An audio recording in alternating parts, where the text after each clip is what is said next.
कुछ महानुभावों के मुताबिक देश आजाद ही 2014 में हुआ। हार गए तो क्या हुआ, झोला उठा के चल नहीं देंगे, यही डटे रहेंगे।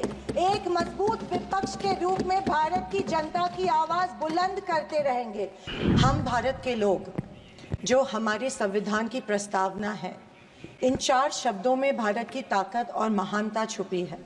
न कोई जात, न धर्म, न भाषा, न पहराव, सिर्फ हम भारत के लोग। इसी में ही हमारी पहचान है और इसी में हमारी गरिमा बसी हुई है। पर पिछले कुछ सालों में इस पहचान को, इसी ताकत को धर्म की राजनीति से कमजोर बनाया गया है। आज 2024 के बजट पर बात करने के लिए आपने मुझे मौका दिया। मैं थोड़ा आपको इतिहास में ले जाना चाहती हूँ। हम सब जानते हैं और पूरा विश्व ये मानता है कि कुछ शतकों पहले भारत सोने की चिड़िया थी। उस समय जीडीपी और इस प्रकार की चीजें नहीं थी, पर भारत इकोनॉमिकली और कल्चरली विश्व की एक महाशक्ति थी। और हम ये भी जानते हैं कि भारत में शूरवीरों की कोई कमी नहीं थी। बावजूद इसके मुट्ठी भर हमलावरों ने हमें कई बार लूटा, और न सिर्फ लूटा, हमें सैकड़ों साल गुलाम बनाए रखा। ऐसे क्यों हुआ? पहले मुगल, फिर अंग्रेज ने भारत पर राज किया। ये वो कर पाए क्योंकि सोना, चांदी, हीरे, जवाहरात, पैसे की कोई कमी नहीं थी। लेकिन कमी सिर्फ एक बात की थी, और वो थी सामाजिक एकता की। धन, दौलत, ताकत कुछ मुट्ठी भर राजाओं और समाज के ठेकेदारों के पास थी। 90% समाज प्रताड़ित था, और मैं ये कहूंगी कि जानबूझकर इन्हीं समाज के ठेकेदारों के द्वारा देश गरीब रखा गया था। आज हमारा देश दुनिया की 5वीं लार्जेस्ट इकोनॉमी है, और मुझे ये उम्मीद ही नहीं बल्कि पूरा विश्वास है कि हम जल्द ही दुनिया की पहले नंबर की इकोनॉमी बनेंगे, क्योंकि इसके प्रगति की मजबूत नींव स्वतंत्रता के बाद के सरकार ने रखी थी। पर इसी के साथ आज हम सामाजिक तौर पर जात, पात, धर्म की शाखाओं में बिखरते जा रहे हैं, कमजोर होते जा रहे हैं। फाइनेंशियल इनइक्वालिटीज बढ़ती जा रही है। पैसा और सत्ता कुछ चंद ठेकेदारों के पास संचित हो रहा है, या मैं ये कहूंगी कि सत्ता की लालसा में ऐसा करवाया जानबूझ के जा रहा है। मेरी ये सब बातें कहने का तात्पर्य यही है कि समाज की प्रगति सिर्फ मजबूत इकोनॉमी से ही नहीं, समाज की एकता में है, और हमें इतिहास में हुई गलतियों को दोहराने से बचना चाहिए। बीजेपी पिछले 1 दशक से सत्ता में है, पर इनके मुताबिक आज भी हिंदू खतरे में है। क्या ये हकीकत है, या फिर बीजेपी हिंदुओं को इस डर में रखकर अपनी राजनीति चमका रही है? आप बताएं, जो संस्कृति हजारों साल गुलामी के जंजीर में जकड़ी पड़ी है, रहने के बावजूद जिंदा है, जिंदा ही नहीं सारे विश्व में अपना डंका बजा रही है, वो खतरे में कैसे आ सकती है? पर फिर सोचने पर मुझे महसूस होता है कि बीजेपी और उनकी नीतियां की वजह से हिंदू खतरे में है। एक नदी के बहाव की तरह बहती चली आ रही हमारी हिंदू संस्कृति है। सामने आने वाले हर कट्टरता के पहाड़ों को काटते हुए, हर पत्थर के सेंध लगाते हुए वो बह रही है। उसके बहाव को ना कोई तलवार काट सकती है, ना ही कोई पहाड़ रोक सकता है। पर आज दुर्भाग्यवश उसी नदी के बहाव रोककर कट्टरता में ढालने की कोशिश की जा रही है, और मैं समझती हूँ कि यही भारतीय संस्कृति के पतन का कारण बन सकता है। अध्यक्ष महोदय, डॉक्टर बाबा साहेब अम्बेडकर ने बनाए गए संविधान के बदौलत पिछड़े और दलित वर्ग को आरक्षण के जरिए समाज में स्थान और सम्मान मिला, पर आज वह आरक्षण भी इनके नजरों में खटक रहा है। इसीलिए सभी सरकारी और निम्न सरकारी कंपनीज का प्राइवेटाइजेशन करके इनडायरेक्टली आरक्षण खत्म करने का षड्यंत्र बीजेपी कर रही है। स्पीकर सर, इनके मुताबिक गए 2014 के पहले कोई भी अच्छा काम देश में नहीं हुआ, और कुछ महानुभावों के मुताबिक देश आजाद ही 2014 में हुआ। खैर, आप कितनी भी कोशिश कीजिए, लेकिन इस सच्चाई को नहीं झटला सकते कि आज जो भारत चांद पर पहुंचा, उसकी नींव इसरो के रूप में पंडित नेहरू जी ने रखी थी।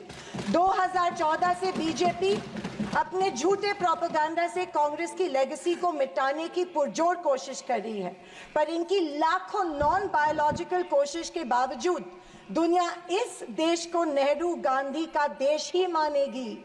ये दुनिया की किसी भी कोने में जब जाते हैं तो इनको गांधी जी के प्रतिमा के सामने ही नतमस्तक होना पड़ता है।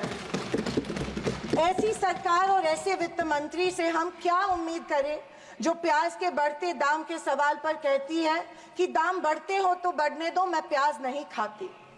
स्कूल कॉलेज के फीस बढ़ते हैं तो बढ़ने दो, हम शिक्षा नहीं भक्त बढ़ाते हैं। पर फिर भी जनता की प्रतिनिधि होने के नाते मेरा दायित्व है कि मैं लोगों के प्रश्न इस सदन में समक्ष पेश करूं। अध्यक्ष महोदय, पंतप्रधान किसान सम्मान योजना के बारे में मैं बोलना चाहती हूँ। पंतप्रधान किसान योजना के माध्यम से किसानों को सालाना 6,000 रुपए दिए जाते हैं। 2,000 रुपए 3 इंस्टॉलमेंट्स में दिए जाते हैं। 2,000 रुपए दिए जाते हैं, लेकिन 18% फर्टिलाइजर्स के सैक पे उनको जीएसटी के माध्यम से देना पड़ता है। एक किसान एक साल में कम से कम 1 लाख के फर्टिलाइजर खरीदता है, तो आप 6,000 रुपए देते हो लेकिन 18,000 उनसे लेते हो। ये किस तरह की नाइंसाफी हुई उस किसान पे? आप मजाक उड़ा रहे हो उस किसान का। 6,000 रुपए देते, 18,000 रुपए जीएसटी के माध्यम से लेते हो। जब यूपीए की सरकार थी तब फर्टिलाइजर्स और औजारों पे से जीएसटी एग्जेम्प्ट की गई थी। मेरी मांग है कि 2,000 रुपए का जो अमाउंट है, जो 6,000 सालाना मिलते हैं, वो बढ़ा के 12,000 किए जाने चाहिए। अध्यक्ष महोदय, किसान सम्मान योजना, मेरे कॉन्स्टिट्यूएंसी में करीबन 50,000 लोग इस योजना से वंचित है क्योंकि इसको अप्रूवल्स नहीं मिल रहे हैं। जब वो मंत्रालय में जाते हैं और पूछते हैं हमारी योजना को अप्रूवल को क्या हुआ, वो कहते हैं कि दिल्ली जाके पूछो, हमें नहीं पता है। तो किसान योजना, किसान सम्मान योजना का इंटेंशन क्या है? या तो किसानों को फंसाया जा रहा है किसान योजना के माध्यम में से। अध्यक्ष महोदय, फसल बीमा योजना, महाराष्ट्र में, पश्चिम महाराष्ट्र में शोलापुर, सांगली, सातारा, कोल्हापुर में उड़द दाल और अरहर की दाल यहाँ पे उगाई जाती है, लेकिन फसल बीमा योजना मिलती है सिर्फ बाजरा, मक्का और सोयाबीन के लिए। आपके माध्यम में से मैं फाइनेंस मिनिस्टर से गुजारिश करती हूँ कि अरहर और उड़द के लिए भी फसल बीमा योजना के फॉर्म एक्सेप्ट किए चुके हैं, भर दिए हैं, लेकिन फसल बीमा योजना मिल नहीं रही है।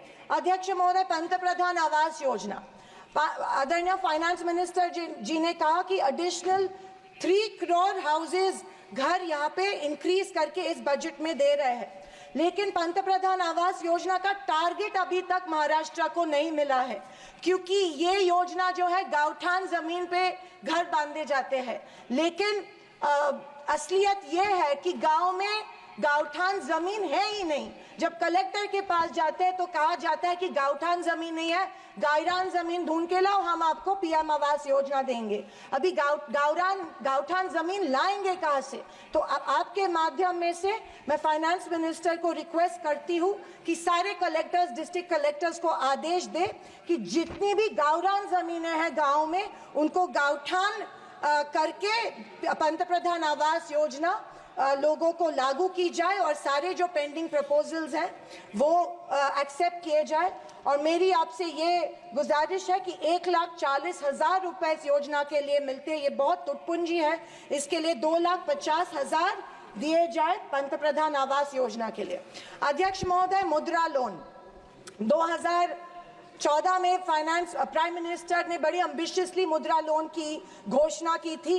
कल फाइनेंस मिनिस्टर ने इसकी जो राशि है 10 लाख से लेके 20 लाख की, लेकिन मुद्रा लोन उस पीरियड में उन्हीं लोगों को मिले जिनकी सिफारिशें बीजेपी के कार्यकर्ताओं ने की थी, जबकि सामान्य आदमी जो है, आम आदमी जो है, उसको ये लोन नहीं मिला था। सिर्फ कुछ चंद लोगों को ये लोन दिया गया था। मेरी ये मांग है कि कोरोना के टाइम पे जो लाभार्थी मुद्रा लोन का कर्ज फेड नहीं पाए, उनके लिए जैसे अपने अदानी अंबानी के लिए कर्जा माफ किया है, वैसे इन लाभार्थियों के लिए भी कर्जा माफ किया जाए, तुरंत माफ किया जाए मुद्रा लोन का जो परत फेड करने का कर्जा है।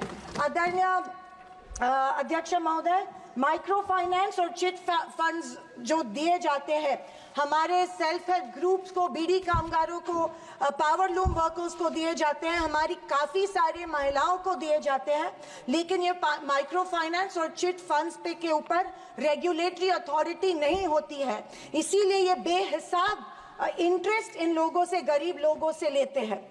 अध्यक्ष महोदय, मुझे इस बात का दुख हो रहा है कि कल के बजट के स्पीच में हमारी अन्न धान्य सुरक्षा योजना जो है, अन्न सुरक्षा योजना जो यूपीए सरकार ने लाई थी, उसके बारे में फाइनेंस मिनिस्टर ने कोई जिक्र नहीं किया। पिछले 10 साल से हमारे देश का जो गरीब है उसको, एपीएल कार्ड धारक को अन्न धान्य योजना का लाभ नहीं मिल रहा है। 10 साल से करोड़ों लोग इस योजना से वंचित रह रहे हैं, भूखे मर रहे हैं, और जैसे शैलजा जी ने कहा था, कुपोषण का प्रमाण जो है हमारी देश में बढ़ रहा है। गरीब लोगों से जानबूझ के एक form, give up subsidy form जानबूझ के भरा जा रहा है, उनको बिना बताए कि अगर ये फॉर्म आप भरेंगे तो आपकी फूड सब्सिडी कट हो जाएंगी। ये जबरदस्ती उनसे ये फॉर्म भरवा रहे हैं ताकि उनको इस योजना, जो कि कांग्रेस की योजना थी, उसका लाभ न मिले, और इसके वजह से ढेर सारे लोग भूखे हमारे देश में मर रहे हैं। मैं फाइनेंस मिनिस्टर से ये गुजारिश करती हूँ कि एपीएल कार्ड धारक को तुरंत इस योजना का लाभ मिला जाए और सारे के सारे जितने भी लोग हैं उनको धान मिला जाए। अध्यक्ष महोदय, कल के स्पीच में आंध्र प्रदेश और बिहार के ऊपर बहुत प्यार जताया गया।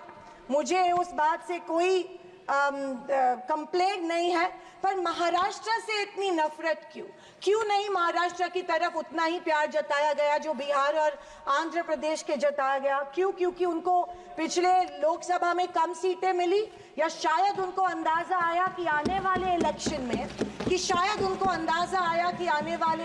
में उनको वो चुनाव हारने वाले हैं। मैं वित्त मंत्री को बताना चाहती हूँ कि महाराष्ट्र में हिंदवी स्वराज की नींव महाराष्ट्र में रखी गई थी।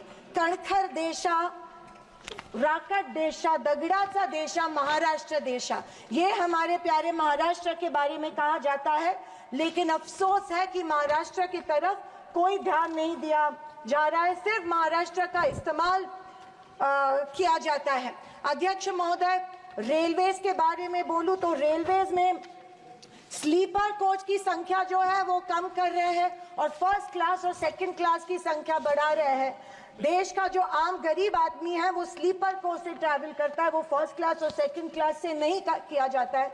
मैं आपके माध्यम में से, मेड इन स्पीच माध्यम में से गुजारिश करती हूँ कि स्लीपर कोचेस की संख्या बढ़ाई जाए। अध्यक्ष महोदय, मेरी शोलापुर के कुछ मांगे रखती हूँ और मैं समाप्त करती हूँ। हमारे शोलापुर में एयरपोर्ट है लेकिन एयर सर्विस नहीं है। उड़ान स्कीम में आया गया है, लेकिन जानबूझ के वहाँ पे जो चिमनी थी, ऑब्स्ट्रक्शन था, वो तोड़ा गया, लेकिन अभी तक वहाँ पे एयर सर्विस शुरू नहीं है। बोरामनी एयरपोर्ट है, वहाँ पे इंटरनेशनल एयरपोर्ट के लिए फंड्स एक बार दिए गए, लेकिन फिर फंड्स नहीं दिए गए। मैं वित्त मंत्री से गुजारिश करती हूँ कि बोरामनी एयरपोर्ट के लिए फंड्स दिए जाए। मंगलवेढ़ा जो हमारा तालुका है, वहाँ पे जो इरिगेशन स्कीम है, वहाँ के 35 गांव जो है वो पानी से वंचित है। मैं विनती करती हूँ कि वो गांव के लिए भी आप इरिगेशन स्कीम जल्द से जल्द अप्रूव करें। अंत में मैं यही कहना चाहती हूँ कि बीजेपी विपक्ष की अवहेलना कर रही है कि हमें इतनी सीट्स मिली, जनता ने अस्वीकार किया, पर आपके 400 पार का क्या हुआ? पर मैं उनसे कहना चाहूंगी कि हम स्वीकार करते हैं कि सरकार बनाने के लिए पर्याप्त सीट्स नहीं जीत पाए। हाँ, हम हमारी बातें जनता को बेहतर तरीके से शायद नहीं समझा पाए, लेकिन ये भी कहना चाहूंगी कि हार गए तो क्या हुआ, झोला उठा के चल नहीं देंगे, यही डटे रहेंगे। एक मजबूत विपक्ष के रूप में भारत की जनता की आवाज बुलंद करते रहेंगे, सिर्फ और सिर्फ इस देश के लिए और इस देश के जनता के लिए। और आखिरी कुछ शब्द कह के मैं समाप्त करना चाहूंगी कि सत्ता की लालच में न फैलाओ समाज में ध्रुवीकरण का रोग। सत्ता की लालच में न फैलाओ समाज में ध्रुवीकरण का रोग, आपकी हस्ती मिटा देंगे हम भारत के लोग। जय हिंद, धन्यवाद, जय महाराष्ट्र।